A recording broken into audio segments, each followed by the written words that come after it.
ओम शांति। 5 जनवरी 2023। अभी पढ़ेंगे प्यारे प्यारे मीठे मीठे शिव बाबा की मुरली। मीठे बच्चे, भक्तों पर जब भीड़ पड़ी है, विपदा आई है, तब बाप आए हैं ज्ञान से गति सदगति करने। प्रश्न, विक्रमाजित कौन बनते हैं? विक्रमाजित बनने वालों की निशानी क्या होगी? उत्तर, विक्रमाजित वही बनते हैं जो कर्म अकर्म और विकर्म की गति को जान श्रेष्ठ कर्म करते हैं। विक्रमाजित बनने वाले कभी भी कर्म कूटते नहीं हैं, उनके कर्म विकर्म नहीं बनते हैं। दूसरा प्रश्न, इस समय बाप डबल सर्विस कौन सी करते हैं? उत्तर, आत्मा और शरीर दोनों को पावन भी बनाते और फिर अपने साथ वापस घर भी ले जाते हैं। चरित्र एक बाप के हैं, मनुष्य के हो नहीं सकते। गीत है ओम नमो शिवाय, ओम शांति। ये गीत बच्चों ने सुना। जो भी भक्ति मार्ग वाले हैं वह ऐसे गीत गाते हैं। घोर अंधियारे से उजाला चाहते हैं और दुख से छूटने की पुकार करते रहते हैं। तुम तो हो शिववंशी ब्रह्मा कुमार कुमारियाँ। ये तो समझने की बात है। इतने बच्चे कुकवंशावली तो हो नहीं सकते, जरूर मुखवंशावली होंगे। श्री कृष्ण को इतने रानियाँ अथवा बच्चे नहीं थे। गीता का भगवान तो राजयोग सिखलाते हैं, तो जरूर मुखवंशावली होंगे। प्रजापिता अक्षर तो दामी ग्रामी है। इनके मुख से बाप आकर ब्राह्मण धर्म रचते हैं। प्रजापिता नाम बाप का शोभता है। अब तुम प्रैक्टिकल में उस बाप के बने हो। वह तो कह देते कि श्री कृष्ण भी भगवान था, शिव भी भगवान था। रुद्र भगवान के बदले श्री कृष्ण का नाम डाल दिया है। कहते भी है शंकर पार्वती, रुद्र पार्वती नहीं कहेंगे, शिव शंकर महादेव कहते हैं। अब श्री कृष्ण को रुद्र व शंकर तो नहीं कहेंगे। भक्त गाते हैं परंतु भगवान को नहीं जानते हैं। भारत में वास्तव में सच्चे सच्चे भक्त वह है जो पूज्य थे, वही अब पुजारी बने हैं। उनमें भी नंबरवार है, तुम्हारे में भी नंबरवार है। तुम हो ब्राह्मण, वह है शूद्र। देवता धर्म वाले बहुत दुखी होते हैं क्योंकि उन्होंने बहुत सुख भी देखे हैं। अब तुम्हारा दर दर भटकना बंद हो गया है आधा कल्प के लिए। ये राज भी तुम ब्राह्मण ही जानते हो। सो भी नंबरवार, जिन्होंने कल्प पहले जितना पुरुषार्थ किया था उतना ही अब करते हैं। ऐसे नहीं जो ड्रामा में होगा फिर भी पुरुषार्थ का नाम आता है। ड्रामा को बच्चों से पुरुषार्थ कराना ही है। जैसा पुरुषार्थ वैसा पद मिलेगा। हम जानते कल्प पहले भी ऐसा पुरुषार्थ किया था, ऐसे सितम हुए थे, यज्ञ में विघ्न पड़े थे। तुम बच्चे जानते हो बाबा फिर से आया हुआ है। कल्प पहले भी इसी समय आया था जबकि अंग्रेजों का राज्य था। जिनों से कांग्रेस ने राज्य लिया फिर पाकिस्तान हुआ। यह कल्प पहले भी हुआ था। गीता में यह बातें नहीं है। आखिर समझ जाएंगे कि बरोबर अब वही समय है। कोई समझते हैं कि ईश्वर आ गया है। जब महाभारी लड़ाई लगी थी तो भगवान आया था। कहते ठीक है, सिर्फ नाम बदल दिया है। रुद्र नाम लेवे तो भी समझे कि ठीक है। रुद्र ने ज्ञान यज्ञ रचा था जिससे दुनिया की विपदा टली थी।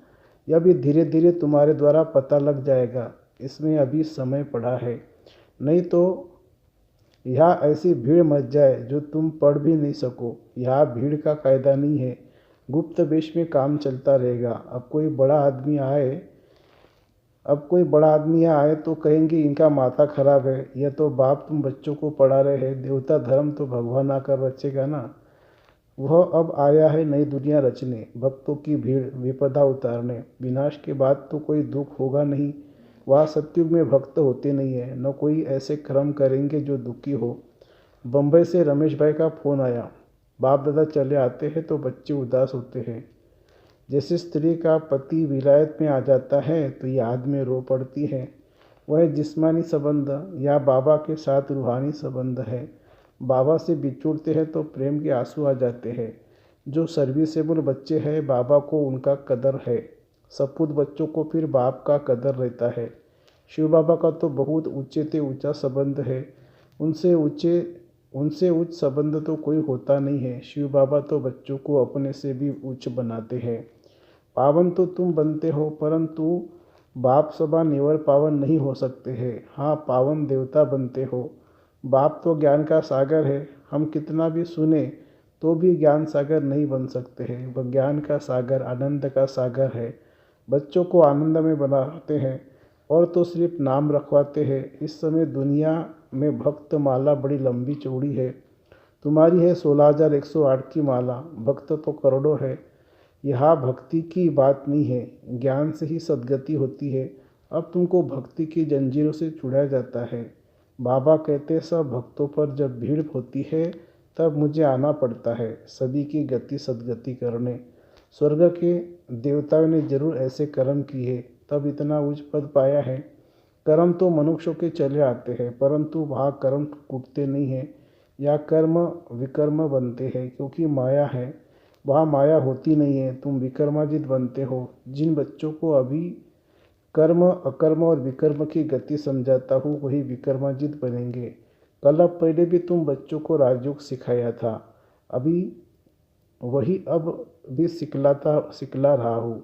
कांग्रेसियों ने फिरंगियों अंग्रेजों को निकाल राजाओं से राजाई छीन ली और राजा नाम ही गुम कर दिया। 5,000 वर्ष पहले भारत राजस्थान था, लक्ष्मी नारायण का राज्य था, देवताओं का राज्य था, तो परिस्थान था। जरूर उन्हों को भगवान ने राजयोग सिखाया होगा, तब उन्हों का नाम भगवती भगवान पड़ा है। परंतु अभी अपने में ज्ञान है तो हम भगवती भगवान नहीं कह सकते। नहीं तो यथा राजा रानी तथा प्रजा भी भगवती भगवान होने चाहिए, परंतु ऐसे हो नहीं सकता। लक्ष्मी नारायण का नाम भी प्रजा में कोई अपने ऊपर रख न सके, लॉ नहीं है। विलायत में भी राजा का नाम कोई अपने ऊपर नहीं रखते हैं, उनकी बहुत इज्जत करते हैं। तो बच्चे समझते हैं 5,000 वर्ष पहले बाप आया था, अब भी बाप आया है दैवी राजस्थान स्थापन करने। शिव बाबा का आना भी अब हुआ है, वह है पांडवों का पति, न कि श्री कृष्ण। बाप पंडा बनकर आया है वापिस ले जाने के लिए और नई सत्युग की दुनिया रचने के लिए। तो जरूर ब्रह्मा द्वारा ही ब्राह्मण रचेंगे।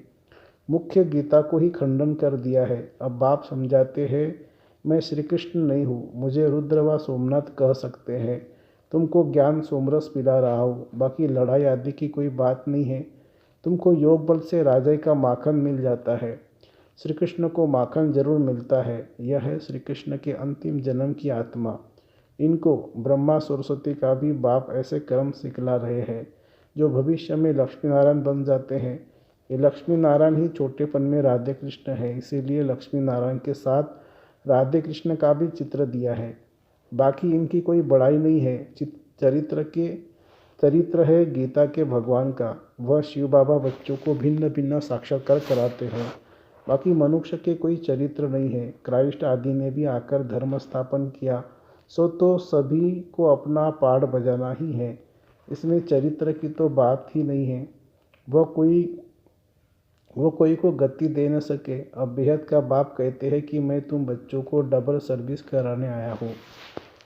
अब बेहद का बाप कहते कि मैं तुम बच्चों की डबल सर्विस करने आया हो, जिससे तुम्हारी आत्मा और शरीर दोनों पवित्र हो जाएंगे।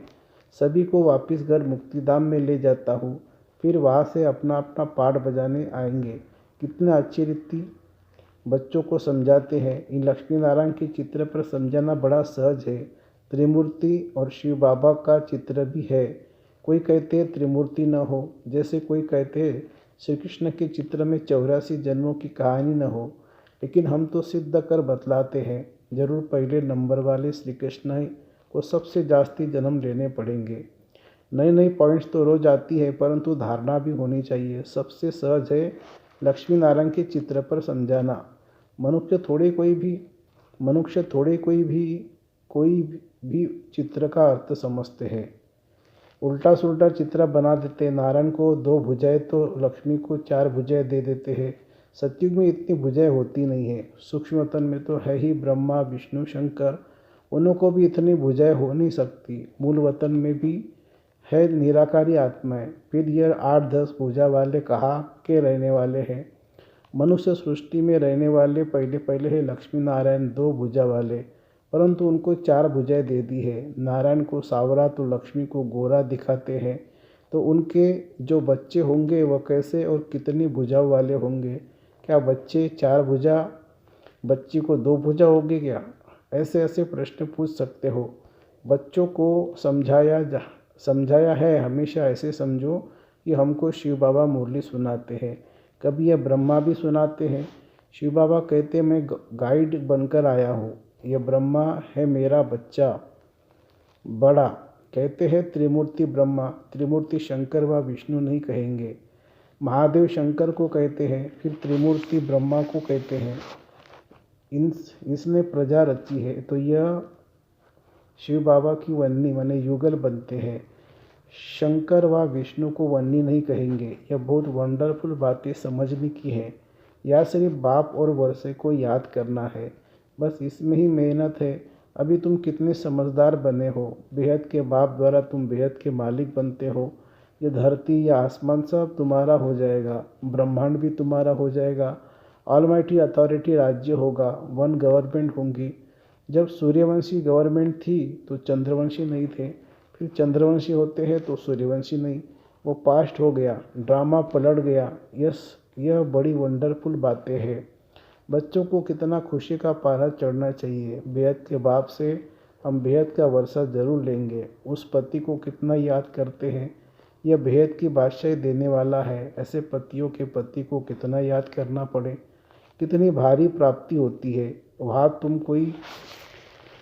कोई से कभी भीख नहीं मांगते हो, वहाँ गरीब होते नहीं है। बेहद का बाप भारत की झोली भर देते हैं। लक्ष्मी नारायण के राज्यों को गोल्डन एज कहा जाता है। अब है आयरन एज। फर्क देखो कितना है। बाप कहते हैं मैं बच्चों को राजयोग सिखला रहा हूँ। तुम सो देवी देवता थे, फिर क्षत्रिय वैश्य शूद्र बने, अब फिर सो ब्राह्मण बने हो, फिर सो देवता बनेंगे। इस 84 के चक्र को तुम याद करो। चित्रों पर समझाना बड़ा सहज है। जब देवी देवताओं का राज्य था तो कोई और राज्य नहीं था, एक ही राज्य था। बहुत थोड़े थे, उसको कहा जाता है स्वर्ग। वहाँ पवित्रता भी थी, सुख शांति भी थी। पुनर्जन्म लेते लेते नीचे आए हैं। 84 जन्म भी इन्होंने लिए हैं, यही तमोप्रधान बन जाते हैं। फिर उन्हों को ही सतोप्रधान होना है। सतोप्रधान कैसे बने, जरूर सिखलाने वाला चाहिए। सिवाय बाप के कोई सिखला न सके। तुम जानते हो शिव बाबा इनके बहुत जन्मों के अंत में इनमें प्रवेश करते हैं, कितना साफ साफ करके समझाते हैं। अच्छा, मीठे मीठे सिखी लदे बच्चों प्रति माता पिता बाप दादा का याद प्यार और गुड मॉर्निंग। रूहानी बाप की रूहानी बच्चों को नमस्ते। हम रूहानी बच्चों की रूहानी माता पिता बाप दादा को याद प्यार, गुड मॉर्निंग और नमस्ते बाबा नमस्ते। धारणा के लिए मुख्य सार। एक बाप से ही सर्व की रूहानी संबंध रखने हैं। एक बाप से सर्व रूहानी संबंध रखने हैं। सर्विसिबल बच्चों का कदर रखना है। आप समान बनाने की सेवा करनी है। दूसरी पॉइंट, बेहद बाप द्वारा हमें बेहद विश्व का राज्य भाग्य मिल रहा है। धरती आसमान सब पर हमारा अधिकार होगा। इस नशे और खुशी में रहना है। बाप और वर्षे को याद करना है। वरदान, बालक और मालिकपन के बैलेंस से पुरुषार्थ और सेवा में सदा सफलता मूर्त भव। सदा यह नशा रखो कि बेहद के बाप और बेहद वर्षे का बालक सो मालिक हो। लेकिन जब कोई राय देनी है, प्लान सोचना है, कार्य करना है तो मालिक होकर करो। और जब मेजॉरिटी द्वारा व निमित्त बनी आत्माओं द्वारा कोई भी बात फाइनल हो जाती है तो उस समय बालक बन जाओ। किस समय राय बहादुर बनना है, किस समय राय मानने वाला, यह तरीका सीख लो तो पुरुषार्थ और सेवा दोनों में सफल रहेंगे। स्लोगन है, निमित्त और निर्माण चित्त बनने के लिए मन और बुद्धि को प्रभु अर्पण कर दो। निमित्त और निर्माण चित्त बनने के लिए मन और बुद्धि को प्रभु अर्पण कर दो।